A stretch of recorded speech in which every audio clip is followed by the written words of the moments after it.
Assalamualaikum warahmatullahi wabarakatuh. Innal hamdalillah nahmaduhu wa nasta'inuhu wa nastaghfiruh wa na'udzu billahi min shururi anfusina wa sayyiati a'malina.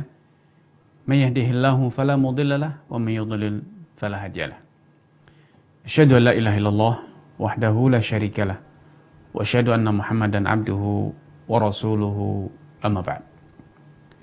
Kaum muslimin dan muslimat dimanapun Anda berada, alhamdulillah di kesempatan sore yang berbahagia ini kembali saya dapat hadir ke tengah ruang siar Anda untuk bersama-sama tafakuh fi dinillah, melanjutkan kajian kita pada kitab Matnul Ghayah, nadharahu ila ajnabiyatin li ghairi hajatin fa ghairu jaiz, memandang lawan jenis tanpa ada alasan yang dibenarkan, maka tidak diragukan pandangan tersebut hukumnya haram. Karena Allah Subhanahu wa taala telah memerintahkan kita untuk ghadul basar, menundukkan pandangan. Dan juga melarang kita dari mengumbar pandangan. Qulil mu'minin yaghuddu min absarihim wa yahfadhu furujahum. Katakan kepada kaum mukminin agar mereka menundukkan pandangannya dan menjaga kemaluan. Anda bisa cermati ayat ini sungguh unik. Perintah menundukkan pandangan disandingkan dengan perintah menjaga kemaluan. Ini menggambarkan bahwa dua hal ini saling bertautan. Bahkan para ulama telah menyatakan perzinahan itu diawali dengan nadhar. Perzinahan itu diawali dengan pandangan. Ketika ada kecocokan, ada tergoda, tertarik, perlulah mulai kenalan, mulai berjabat tangan dan seterusnya. Sebagaimana Rasulullah Shallallahu Alaihi Wasallam juga melarang, la tutbi'in nadratan nadrah, janganlah engkau memandang, mengulang pandangan kepada lawan jenis. Kalau tidak sengaja terlihat, tidak sengaja terpandang, maka tidak masalah karena itu di luar kemampuan kita. Tetapi setelah sadar bahwa itu adalah saya tergoda dengan dia, ya, itu adalah alasan iblis. Iblis licik menyeret Anda walaupun dari jarak yang jauh.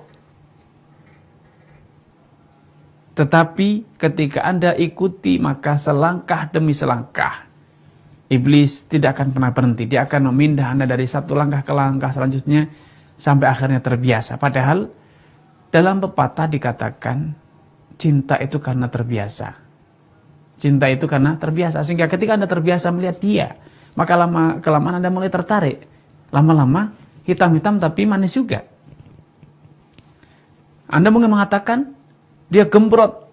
Gembrot ternyata supel juga pergaulannya. Enak diajak bicara dan lain sebagainya. Iblis akan terus kemudian sampai akhirnya Anda terjerumus dalam perzinahan kepadanya.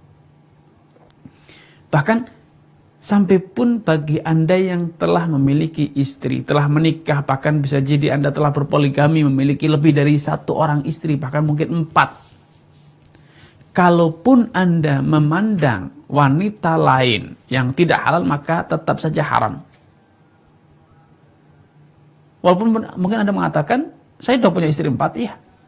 Makanya Nabi SAW berpesan, idza ra'a ahadukum imra'atan tu'jibuh, kalau engkau melihat seorang wanita yang menjadikan engkau kagum, mengagumkan dirimu, baik itu karena dia putih lah, hidungnya mancung lah, atau karena dia cantik lah, muda, belia dan seterusnya, maka segera segera engkau kembali ke istrimu.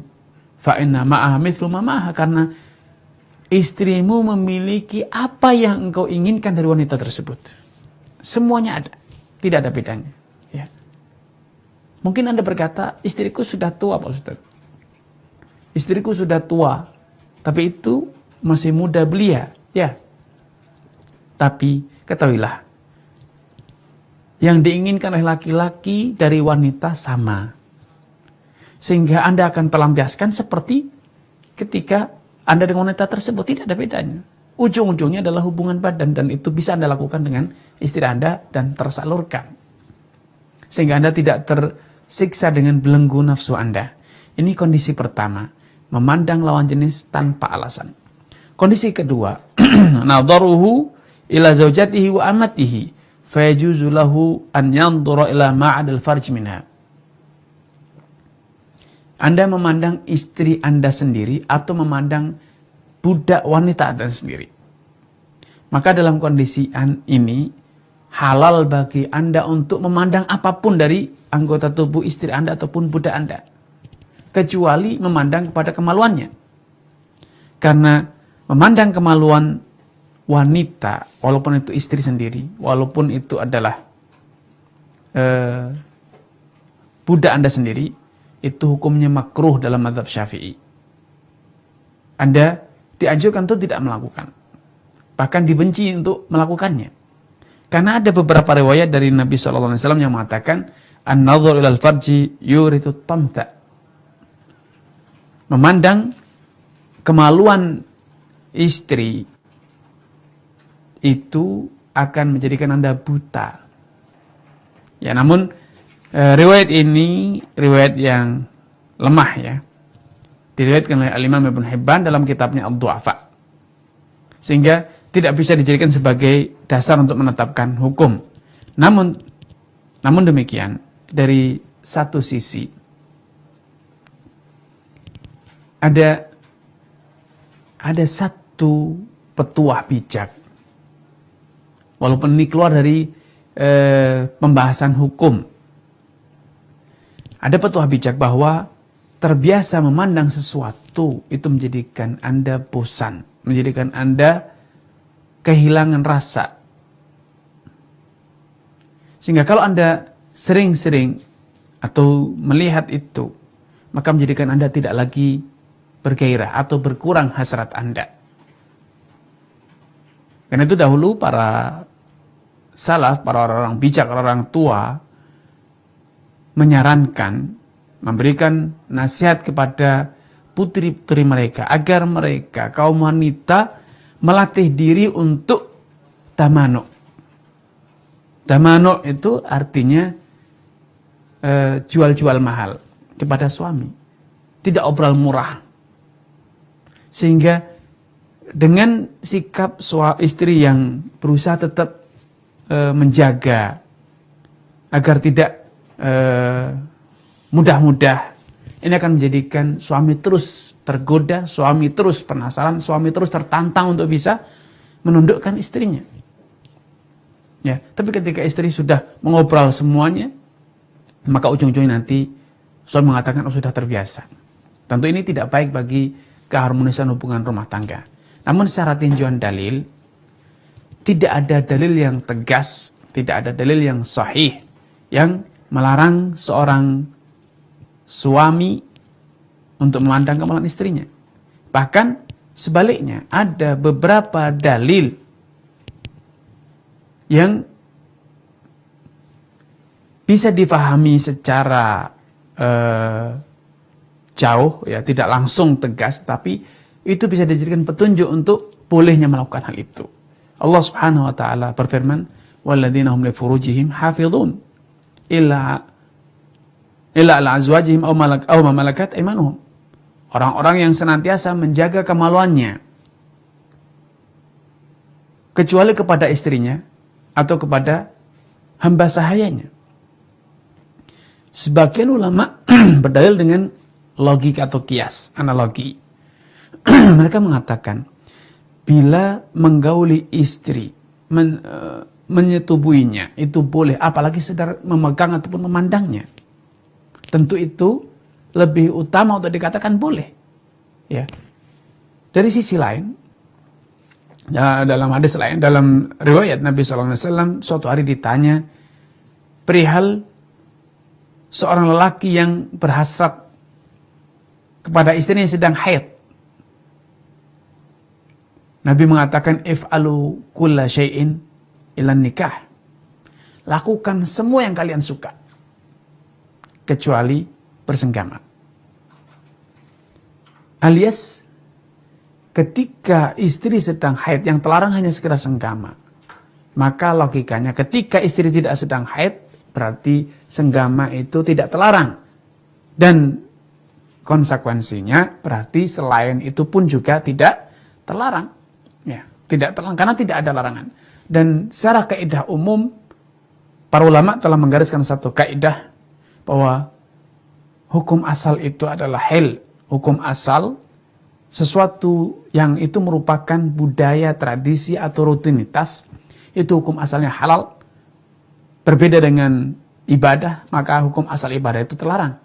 Kenapa? Karena ibadah itu intinya adalah menuruti kemauan Allah, perintah Allah, sedangkan rutinitas itu adalah menuruti hasrat dan selera.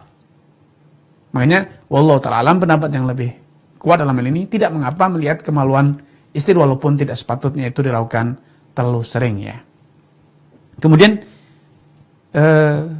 pandangan yang ketiga, kondisi ketiga, memandang lawan jenis, Anda telah menikahkannya kepada orang lain. Maka dalam kondisi semacam ini, Anda boleh melihat anggota tubuh keluarga Anda, mahram Anda, selain ma baina surah wa rukbah, selain antara pusar hingga lutut. Itu tidak boleh, karena itu termasuk aurat mughalladhah, aurat yang besar, sehingga tidak boleh Anda pandang. Walaupun itu ibu Anda sendiri, walaupun itu kakak Anda sendiri, tidak boleh Anda pandang, karena itu sangat naif sekarang ya, mencerminkan akan hilangnya rasa malu ketika banyak kaum wanita dengan dalih di dalam rumah sendiri mengenakan rok mini, mengenakan celana pendek. Ini tidak mencerminkan akan siam al-karimah, akhlak kepribadian seorang muslimah mahram. Maka itu haram hukumnya, mengenakan rok pendek, rok mini atau celana pendek di depan mahram sendiri. Ya, kakaknya, bapaknya, ini tidak sepatutnya dilakukan. Dan itu hukumnya tidak boleh ya. Karena itu termasuk aurat yang tidak boleh dipandang. Adapun punggung, perut, lengan, leher, kepala, maka itu tidak mengapa kalaupun nampak kepada atau di hadapan mahram kita. Namun ada dua hal yang perlu dibedakan. Boleh terlihat bukan berarti diumbar. Boleh terlihat bukan berarti diumbar. Tentu berbeda. Para ulama tidak menganjurkan wanita untuk telanjang dada di hadapan mahramnya. Seperti yang dilakukan oleh sebagian umat ya, sebagian masyarakat, mereka terbiasa bertelanjang dada. Padahal dia wanita di depan mahramnya. Tentu ini tidak dibenarkan dalam Islam. Namun karena hubungan mahram dalam rumah tangga sangat sulit dan sangat merepotkan bila seorang anak, seorang saudari, seorang bibi kemudian harus senantiasa mengenakan jilbab, kerudung, mengenakan lengan panjang, ya, kemudian senantiasa membatasi, karena hubungan rumah tangga, kekeluargaan itu menyebabkan mereka harus berinteraksi dengan harmonis ya, dengan saling menghormati. Dan secara logika tidak mungkin seorang kakak tergoda ketika melihat punggung adiknya atau kakaknya. Seorang paman tergoda ketika melihat lengan keponakannya. Bapak tergoda ketika melihat betis putrinya. Tidak mungkin. Kecuali memang orang yang sudah rusak nalarnya, rusak moralnya. Maka orang yang seperti ini sudah tidak lagi ada mahram ataupun non mahram, dia akan rakus. Na'udzubillah. Tapi dalam kondisi normal, seorang ayah tidak mungkin tergoda ketika melihat betis ataupun lengan ataupun leher istri, anaknya, cucunya, rambut putrinya, tidak mungkin. Ya, karena itu para ulama mengatakan boleh ya melihat atau terlihat, tidak harus ditutupi, tetapi bukan berarti harus diumbar. Karena mengumbar dengan bertelanjang dada itu cermin akan qillatul haya, hilangnya rasa malu, dan itu tentu tidak sesuai dengan tuntunan syariat. Rasulullah SAW bersabda, "Inna mimma adrakan nas min kalamin nubuwatil ula, idza lam tastahi fasna ma syi'ta." Di antara doktrin, di antara ajaran para nabi-nabi sejak zaman dahulu kala, yang sampai kepada kita saat ini, sebagian ajaran mereka di antaranya adalah, idza lam tastahi fasna ma syi'ta. Kalau engkau sudah memang kehilangan rasa malu, maka engkau pasti akan melakukan apa saja yang engkau suka. Tidak lagi ada norma, tidak lagi ada hukum, tidak lagi ada aturan. Tapi tentu seorang muslimah, walaupun di depan kakaknya, di depan pamannya, pasti dia malu kalau dia bertelanjang dada atau membuka dadanya, membuka punggungnya lebar-lebar. Ya. Tetapi dalam kondisi-kondisi tertentu memang kadang nampak, ya, tidak harus ditutupi. Tidak harus ditutup. Ketika Anda harus mengobati punggung misalnya, maka tidak mengapa seorang putri minta dibantu oleh bapaknya untuk diobati punggungnya, sekedar mengoleskan misalnya obat gatal atau yang serupa. Atau kalau memang karena memang bukan aurat di depan mahram, maka bagi seorang wanita boleh mengenakan pakaian yang lengan pendek sehingga kelihatan lehernya, lengannya, itu tidak masalah, ya. Karena Allah Subhanahu wa taala telah berfirman, wala yubdina zinatahunna illa li bu'ulatihinna au abaihin.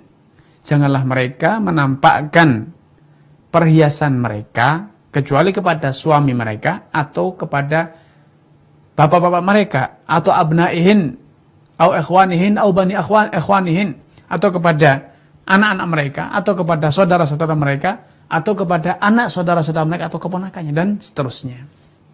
Sehingga ini jelas bahwa tidak mengapa menampakkan perhiasan, baik itu perhiasan yang lahir ataupun perhiasan yang terbiasa ditutupi, seperti gelang, seperti emas yang dikenakan di lengan, kalung, tidak mengapa nampak kepada mahramnya, ya. Ini kondisi yang ketiga.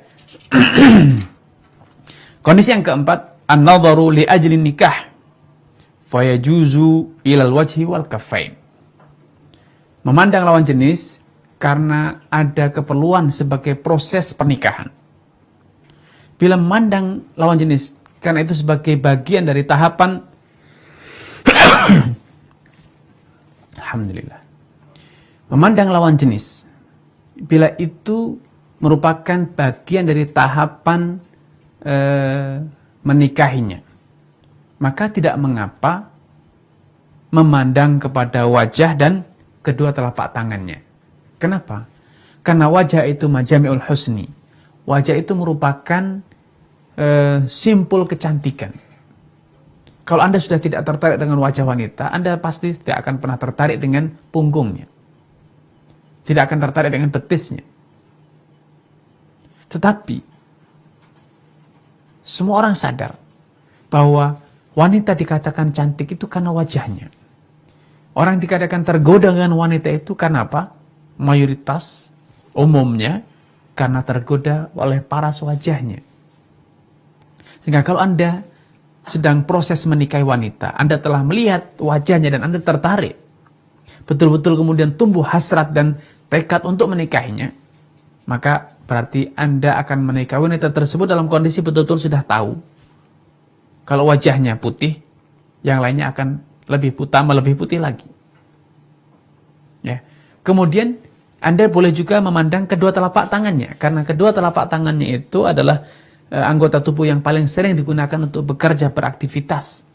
Bila Anda melihat tangannya itu lembut, putih, maka tubuh yang lainnya yang tertutup, yang jarang terpapar, tersentuh benda, akan lebih lembut lagi dan lebih putih lagi. Sehingga dengan memandang telapak tangan itu sudah mewakili, menggambarkan akan kondisi real tentang tubuh wanita tersebut. Sehingga dengan melihat dua anggota tubuh ini, wajah dengan kedua telapak tangan, Anda sudah memiliki gambaran yang mendekati real. Gambaran yang meyakinkan akan kondisi wanita tersebut. Sehingga ketika Anda tertarik dengan melihat kedua anggota tubuh ini, maka berarti Anda akan menikahinya dalam kondisi ala ilmin wa basirah. Anda betul-betul tahu, kenal, memahami bagaimana kondisi tubuh wanita tersebut yang akan Anda nikahi.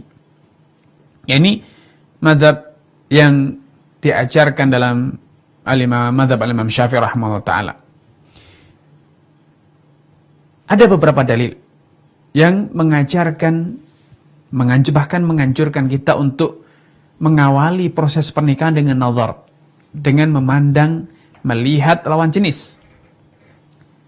Dengan alasan apa? Dengan ketika Anda memandangnya terlebih dahulu sebelum menikah, maka ketika Anda betul-betul menikahinya, Anda betul-betul sudah mengenali wanita tersebut, mengenali fisik wanita tersebut. Rasulullah SAW mengatakan ketika salah seorang sahabatnya, Al-Mughirah bin Syu'bah, datang kepada Nabi menyampaikan rencananya menikahi seorang wanita dari Ansar. Nabi bertanya kepadanya, "An-nadharta ilaiha wa Mughirah, apakah kau sudah melihat wanita tersebut?" Al-Mughirah bin Syu'bah mengatakan, "Belum ya Rasulullah." Maka Nabi SAW segera menganjurkan Al-Mughirah bin Syu'bah untuk pergi memandang wanita itu. Istri juga telah terlebih dahulu melihat, mengetahui, sehingga kedua belah pihak sama-sama mengetahui seperti apa kondisi fisik dari calon suami ataupun calon istrinya. Dalam riwayat lain Nabi SAW mengatakan, "Idza alqallahu fi qalbi ahadikum nikah imra'atin." Bila Allah Subhanahu wa taala telah membentikkan dalam dirimu hasrat untuk menikahi seorang wanita, falyanzur ilaiha, hendaknya dia melihat wanita tersebut. Idza kana innama yanzur ilaiha liyankihaha, kalau dia memang melihat wanita itu dalam rangka untuk menikahinya.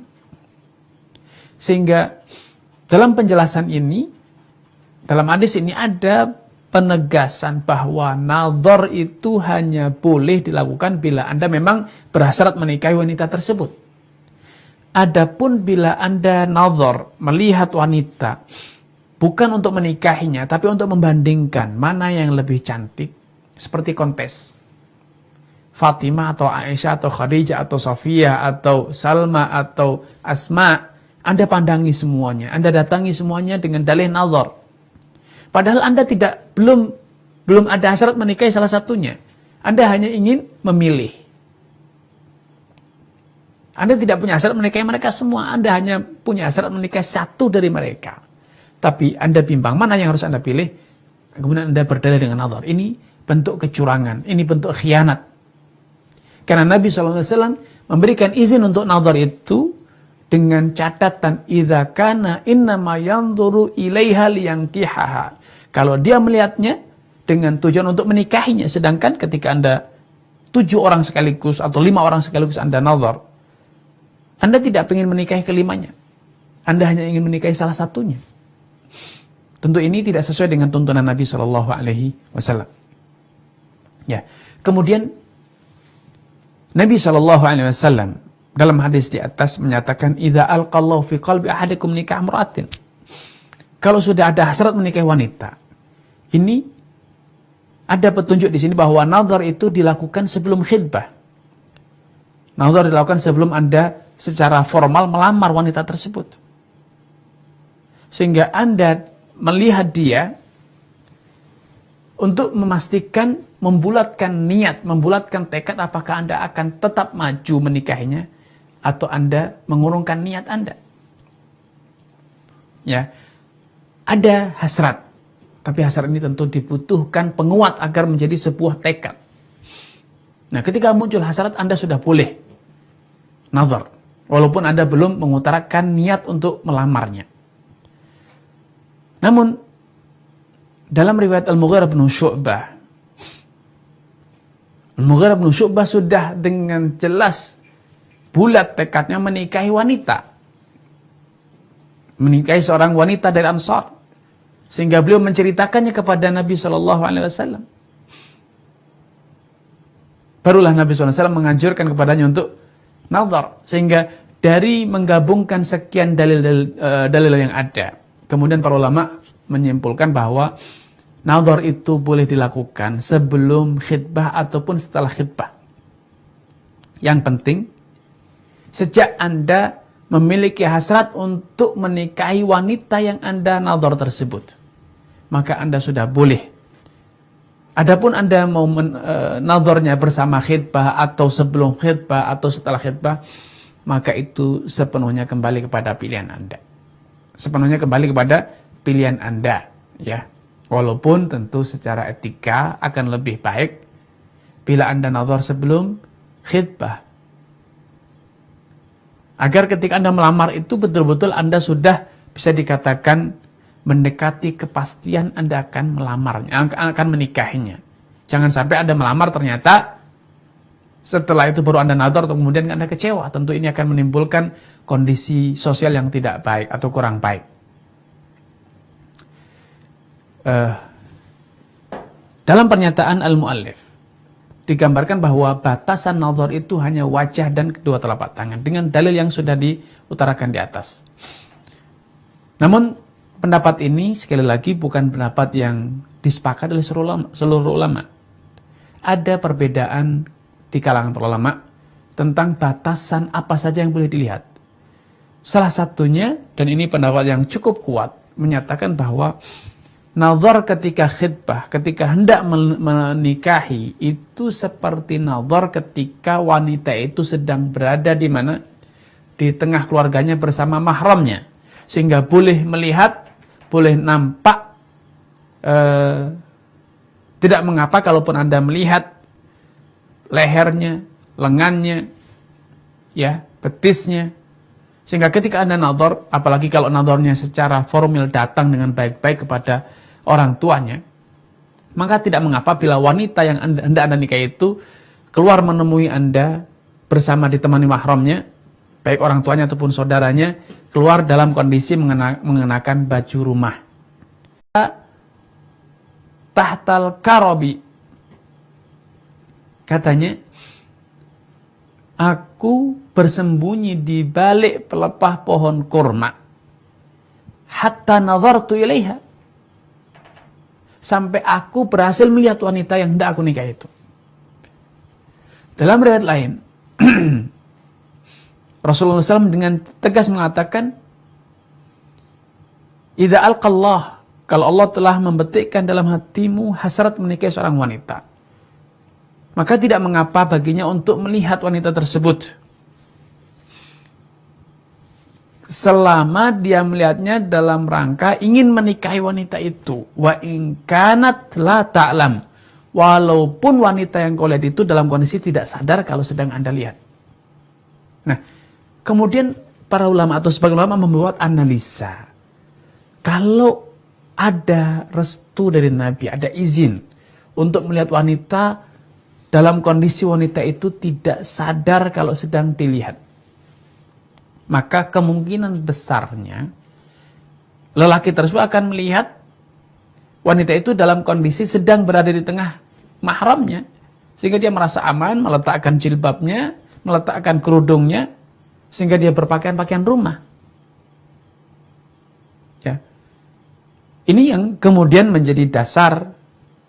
Ya tentu jangan difahami bahwa berarti dibolehkan ngintip dari lubang kamar mandi, tentu tidak. Tidak senista itu Islam mengajarkan umatnya.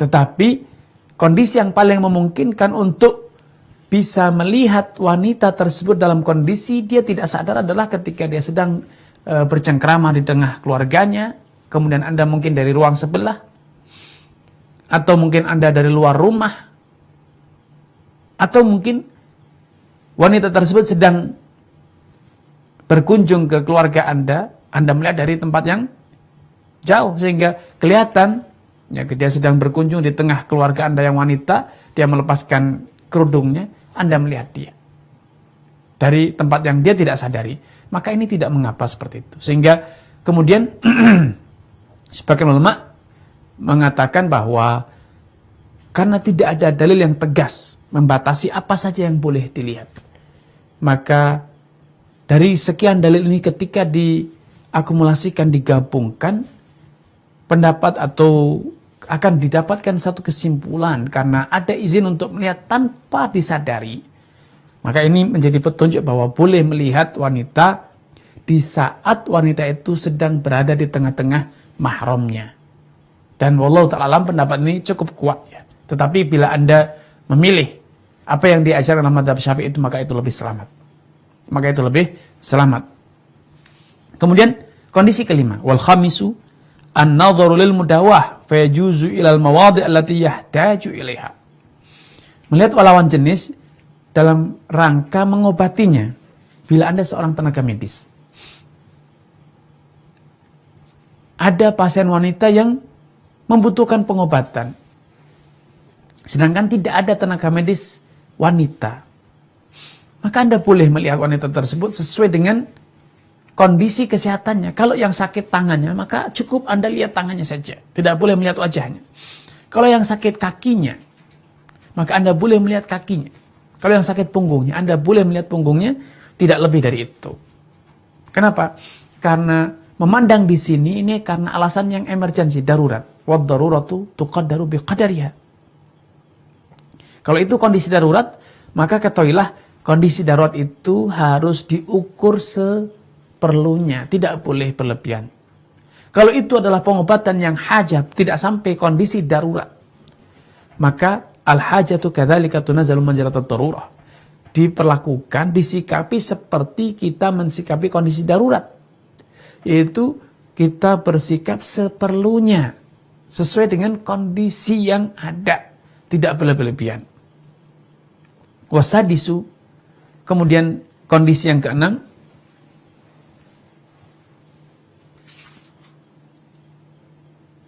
ya. Kemudian ada satu riwayat, ya, sebelum saya masuk kondisi yang keenam, ada satu riwayat bahwa Ummu Salamah radhiyallahu taala anha suatu hari pakar, seorang praktisi hijamah untuk menghijamah istrinya. Tentu ya, hijamah itu mengharuskan untuk membuka bagian yang akan dibekam. Dan itu ternyata dilakukan oleh Nabi SAW kepada istrinya. Dan yang membekamnya adalah lelaki lain yang bukan mahram tentunya, yaitu Abu Taibah. Abu Taibah ini seorang budak, ya, bukan seorang mereka. Sehingga sudah bisa dipastikan dia bukan kerabatnya Nabi, bukan kerabatnya Ummu Salamah radhiyallahu taala anha. Kondisi ke-6, wasadisu an-nadharu li syahadah wal muamalah fa yajuzu ilal wajhi khassatan. Memandang dalam rangka bersaksi. Kalau dalam suatu kasus, suatu kejadian dibutuhkan saksi, maka agar bisa memastikan bahwa yang melakukan satu kasus tersebut adalah wanita ini, si fulanah misalnya, maka dibutuhkan untuk memandang wajahnya untuk memastikan bahwa itu betul-betul dia, bukan sekedar suaranya. Ya, karena suara bisa jadi ditiru, tetapi ketika wajahnya nampak, maka saksi bisa memastikan bahwa fulan betul-betul fulana yang melakukan kasus tersebut. Demikian pula ketika wanita itu melakukan satu transaksi yang nilainya cukup berarti, sehingga perlu ada pembuktian, alat bukti bahwa transaksi ini valid. Maka di zaman dahulu, persaksian itu dilakukan dengan cara apa? Dengan cara memandang wajah yang berjualan ataupun yang membeli atau yang menyewa. Karena belum ada alat ganti, alat bantu untuk memastikan identitas, kecuali dengan melihat wajahnya. Tetapi di zaman modern, ya, zaman modern seperti sekarang, sudah ada identitas. Ada SIM, ada paspor, ada KTP, ada kartu keluarga. Maka mendatangkan bukti ini, memastikan ya, dengan adanya KTP, SIM dan lainnya, itu sudah cukup mewakili secara hukum dan bisa dijadikan sebagai dasar untuk bersaksi kelak ketika dibutuhkan. Sehingga tidak lagi harus memandang wajah. Namun ketika tetap dibutuhkan untuk memandang wajahnya, maka tidak mengapa memandang wajah wanita tersebut dalam rangka menunaikan persaksian dalam suatu perkara. Ya. Kenapa? Karena ini sama dengan adanya hajah ini, hajah bersaksi atau persaksian ini sama dengan adanya hajah, adanya keperluan untuk pengobatan. Wasabi, kondisi yang ketujuh dan yang terakhir, an-nadharu ilal amah imda ibtiya'iha fa yajuzu ilal mawdi' alladhi yahtaju ilaihi fi taqlibiha. Melihat lawan jenis yang ternyata lawan jenis itu berstatus sebagai seorang budak untuk dibeli. Maka pembeli boleh melihat anggota tubuh budak tersebut yang dia perlukan. Kalau memang budak tersebut untuk dijadikan budak yang multifungsi, digauli juga, mungkin dia akan melihat lengannya, melihat punggungnya, untuk mengetahui bahwa dia seorang budak yang cantik misalnya. Kalau memang dia budak akan dijadikan pekerja, ya cukup melihat tangannya berotot, lengannya kuat, ya, dan lihat wajahnya dan postur tubuhnya tegap, itu cukup. Namun intinya ketika membeli dalam rangka untuk membeli budak, ya, maka pembeli boleh melihat budak tersebut sesuai dengan keperluan yang dia butuhkan. Ini 7 kondisi melihat lawan jenis yang masing-masing memiliki hukum dan konsekuensi yang berbeda-beda. Sehingga seorang muslim harus bijak. Tidak ekstrim dengan mengatakan haram secara mutlak, tapi juga tidak ceroboh melihat lawan jenis sehingga berpotensi menjerumuskan dalam perbuatan zina. Ini yang bisa kami sampaikan pada kesempatan yang berbahagia ini. Kurang lebihnya mohon maaf. Dan kita akhiri dengan kafaratul majlis. Subhanakallah bihamdika. Asyhadu an la ilaha illa ant. Astaghfiruka wa atubu ilaik. Wassalamualaikum warahmatullahi wabarakatuh.